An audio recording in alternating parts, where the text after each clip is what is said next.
नमस्कार। आप सभी लोगों को क्रिसमस डे पर हार्दिक बधाई। क्या ईसा मसीह हिंदू धर्म के विरोधी थे या हिंदू धर्म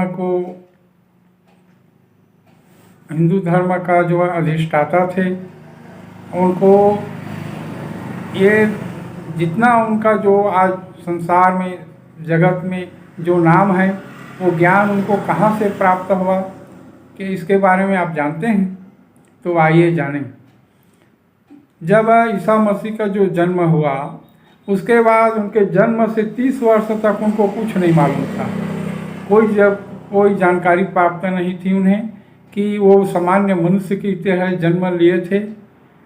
जब बड़े हुए 30 वर्ष की आयु के हुए तो उन्हें भारत के बारे में ज्ञान हुआ। अब भारत के बारे में, सनातन धर्म के बारे में उन्होंने सुना तो आए थे। यहाँ जगन्नाथपुरी आए थे, वाराणसी आए थे और हिमालय पर्वत भी कुछ दिन विचरण किए और साधु संतों के समागम में उन्होंने अल्प समय में ही मात्र 40 या 45 दिन में ही रहकर उन्होंने हिंदू धर्म के जो नींव है, सनातन धर्म के बारे में उन्हें ज्ञान प्राप्त हुआ और उन्होंने जान गया कि आज जो हमारा जो देश है सभी देशों से श्रेष्ठ है और स्वर्ग से भी सुंदर देश है।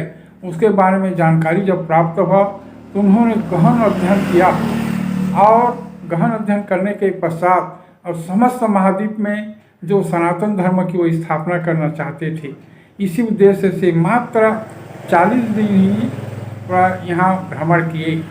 सर्वप्रथम तो उन्होंने जगन्नाथपुरी के महात्माओं से मिला। वहाँ वेद वेदांत उपनिषद का अल्प समय में ज्ञान प्राप्त करने के बाद वाराणसी गए। वाराणसी के बाद लद्दाख क्षेत्र में भी गए और हिमालय क्षेत्र में भी गए और वहाँ जो अल्प समय में उन्हें ऐसे हिंदू धर्म के, सनातन धर्म के बारे में जानकारी प्राप्त हुई।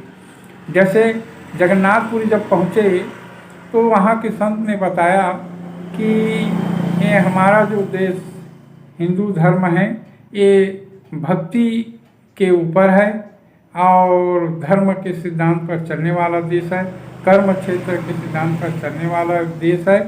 तो उन्होंने जानकारी प्राप्त हुआ कि जैसे प्रभु श्री रामचंद्र जी यहाँ इस जन्म हुआ था इस देश में, भारत देश में, तो उन्होंने जैसे 11,000 वर्ष तक राज्य किया। जैसे कहा गया है 10 वर्ष सहस्राणि 10 वर्ष शतानि च रामो राज्यमुपाश्रित्वा ब्रह्मलोकम प्रायश्यति न पुत्र मरणम केश्चित् नार्यस्य विधवा नित्यम भविष्यन्ति पतिव्रता। इसका सार तत्व यह है कि उन्होंने 11,000 राज्य जब किए तो यहाँ 11,000 वर्ष तक किसी की मृत्यु नहीं हुई, कोई माता का गोद खाली नहीं हुआ और न कोई माता विधवा नहीं हुई। संपन्न से, हर दृष्टि से संपन्न था ये देश और यहाँ जो है दूध की नदियाँ बहती थी, रसदार फल वृक्ष सदैव लदे रहते थे और जो है शेर और हिरण, जो शाकाहारी और मांसाहारी सभी जानवर जो है एक ही घाट में पानी पीते थे। ऐसे उनको जानकारी हुआ। उन्होंने पूछा कि शाकाहारी मांसाहारी जानवर एक साथ कैसे रह सकते हैं, क्योंकि वो मांसाहारी हैं। उन्होंने बताया कि ऋषि मुनि लोग जब जो दूध बचता था आश्रमों में, उस दूध को उपयोग करने के बाद कहीं भी एक पत्थर का कुंड बना रहता था अपने आश्रम के बाहर, वहाँ रख देती थी और गांव की स्त्रियाँ दूध से बचे हुए दूध को पत्थर के कुंड पर अपने घर के आगे वहाँ रख देती थी और पत्तल से ढक देती थी। शहर में, गांव में, नगरों में सब ऐसी प्रक्रिया होता था।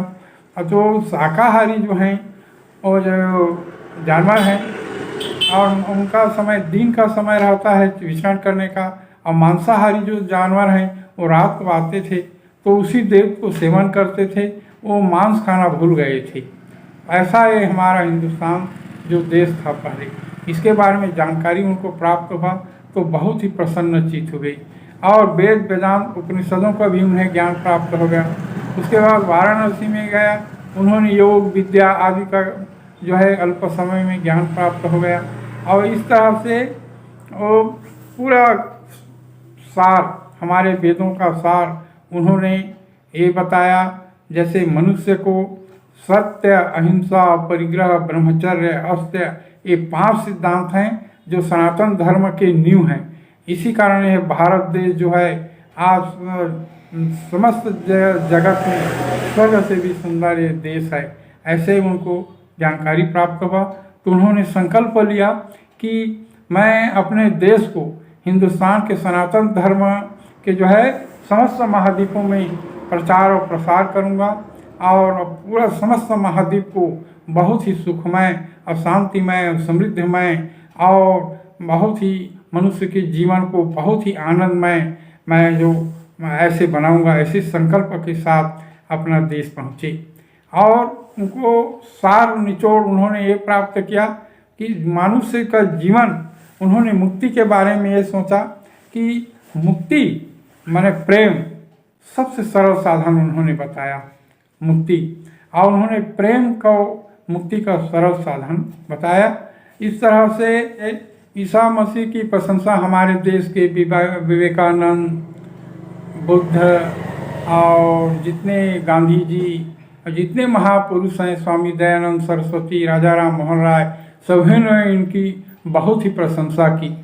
वे यहाँ के जो सनातन धर्म से अत्यधिक प्रभावित हुए, उनका हृदय गदगद हो गया और समस्त महाद्वीप में सनातन धर्म को प्रचार और प्रसार करना चाहते थे और क्रियान्वित करना चाहते थे, किंतु उनका सपना पूरा नहीं हो पाया।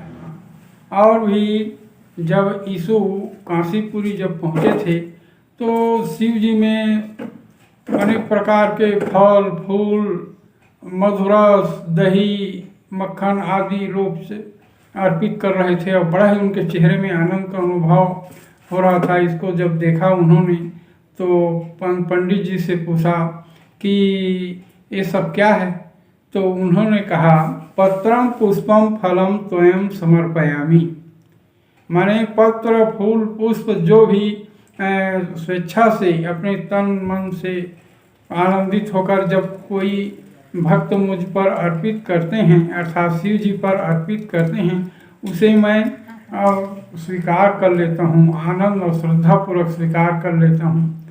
तो इससे भक्त के मन में क्या होता है, उसके हृदय में जो छिपे हुए जो अनुभूति होता है, ईश्वर के प्रति जुड़ने का जो आस्था होता है, वह शीघ्र जुड़ जाता है, ईश्वर के प्रति विश्वास करने लगता है। जब ईश्वर के प्रति विश्वास करने लगता है तब वह इस संसार को, जगत को बहुत ही सुखमय और आनंद की अनुभूति करता है और इस जगत के लिए कल्याणकारी करता है, अपना आत्म कल्याण करता है।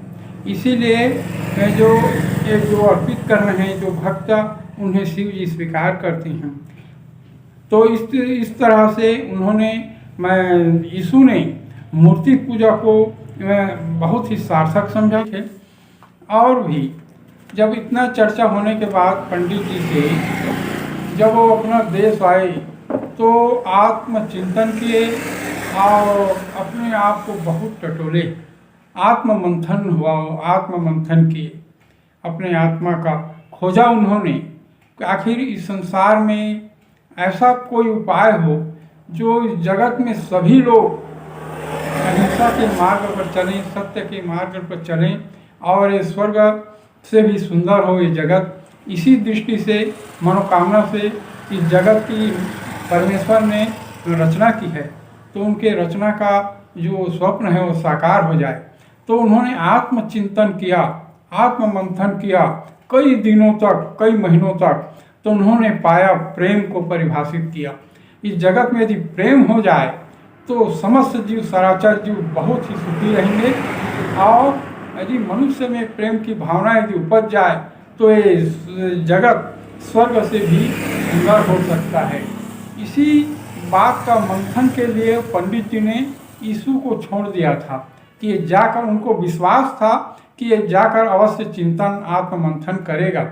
और ऐसे अभी पुराणों में उसका सबूत तो नहीं है, लेकिन बड़े बड़े ऋषियों मुनियों और संतों का ये विचार है कि वो साक्षात जो पंडित जी से उनकी मुलाकात हुई थी, धर्म के संबंध में जो बातचीत हुआ था, तो साक्षात शिव जी थे, शिव जी ही थे।